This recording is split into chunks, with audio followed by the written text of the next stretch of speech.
తను చెప్పినట్టు మీరిద్దరు పోయిన జన్మలో లవర్స్ అయి ఉంటారా? పోయిన జన్మ అనేది just non sense. Come on. Okay, good morning students. ఈ రోజు మనం చూడబోయే చాప్టర్ పూర్వజన్మ గురించి. పూర్వజన్మ అనేది పోయిన జన్మలో తీరని ఆశలతో చనిపోయిన వారు తర్వాతి జన్మలో పుట్టేటప్పుడు పోయిన జన్మలో చూసిన ప్రదేశాల్లో లేదా మనుషుల్లో మళ్లీ చూసినప్పుడు పాత జ్ఞాపకాలు వస్తాయి. అదే పూర్వజన్మ.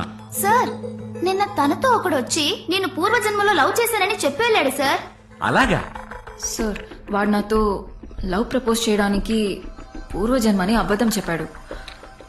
నాకు అలాంటి వాటిలో నమ్మకం లేదు sir. No no no no, అలా మాట్లాడకూడదమ్మా. వరల్డ్ లో ఇలాంటి విషయాలు చాలా జరిగాయి. లండన్ లో పుట్టిన 16 ఏళ్ల అబ్బాయి ఫ్రాన్స్ లో ఉండే 45 ఏళ్ల పెద్దావిడ్ని భార్య అండమే కాక ఆనవాళ్లు కూడా కరెక్ట్ గా చెప్పాడు. వాడి పేరెంట్స్ షాక్ అయ్యి ఎంక్వైరీ చేస్తే ఆ లేడీ హస్బెండ్ చనిపోయినాడే ఆ పిల్లాడు పుట్టాడట. ఆ లేడీ హస్బెండ్ మరు జన్మే ఈ పిల్లాడని ప్రూవ్ అయింది. సార్, ఆ ఇన్సిడెంట్ నిజమే కావచ్చు, కానీ